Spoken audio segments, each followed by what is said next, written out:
আজ আমরা যে উদ্ভিদ সম্পর্কে জানব সেটি স্বাদে ঝাঁঝযুক্ত বা তিখে অর্থাৎ ঝাল। কি কোনো অনুমান করতে পারলেন?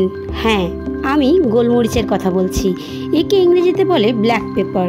এই উদ্ভিদটি হলো লতানো প্রকৃতির, যা অন্যান্য গাছের উপর ভর দিয়ে বেড়ে ওঠে। বহুবর্ষজীবী উদ্ভিদ।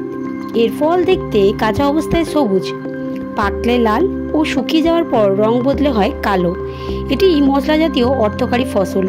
এটি আমরা গোটা বা গুঁড়ো করে ব্যবহার করি। এতে পেপেরাইনের উপস্থিতি থাকার কারণে এটি স্বাদে ঝাল বা ঝাঁঝযুক্ত।